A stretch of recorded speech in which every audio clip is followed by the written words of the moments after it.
Hi, പുതിയൊരു വീഡിയോയിലേക്ക് എല്ലാവർക്കും സ്വാഗതം. ഇന്ന് നമുക്ക് അയിലയാണ് കിട്ടിയേക്കുന്നത്.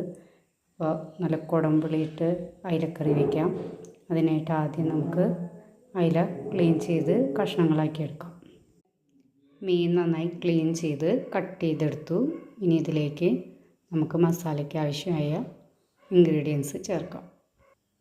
ഒരു കഷ്ണം സവാള, ഒരു ചെറിയ കഷ്ണം ഇഞ്ചി, 2 പച്ചമുളക്, 2-3 തണ്ട് കറിവേപ്പില, 2 ചെറിയ പീസ് കുടംപുളി. അത് നേരത്തെ തന്നെ വെള്ളത്തിലിട്ട് വയ്ക്കുക. ഇനി ഇതെല്ലാം മീനിലേക്ക് ചേർക്കുക. തേങ്ങ കുറച്ച് പെരിഞ്ചീരകം ചേർത്ത് നന്നായിട്ട് അരച്ചെടുക്കുക.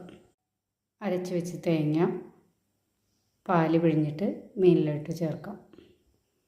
ഗ്രേവിക്ക് ആവശ്യമായ രീതിയിൽ നമുക്കിത് പാല് പിഴിഞ്ഞെടുക്കാം.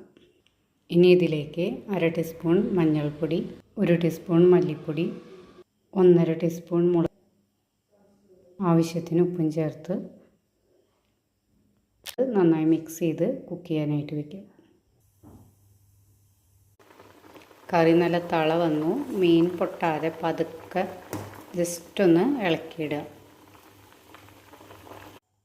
കറി നല്ല കുറുകി സെറ്റായി വന്നിട്ടുണ്ട്. ഇനി നമുക്കിതിലേക്ക് ഉള്ളി കാച്ചാം. ഉള്ളി കാച്ചാനായിട്ട് കുറച്ച് ചുവന്നുള്ളി, കുറച്ച് ഉലുവ, കുറച്ച് കറിവേപ്പില, ഇതെല്ലാം കൂടി നന്നായി മൂപ്പിച്ചിട്ട് കറിയിലേക്ക് ചേർക്കുക. ഉള്ളി നന്നായിട്ട് മൂത്ത് വന്നു. ഇനി നമുക്കിത് കറിയിലേക്ക് ചേർക്കാം. ഉള്ളി മൂപ്പിച്ചത് നമ്മൾ കറിയിലോട്ട് ചേർത്തു. നമ്മുടെ അയിലക്കറി റെഡി ആയിട്ടുണ്ട്.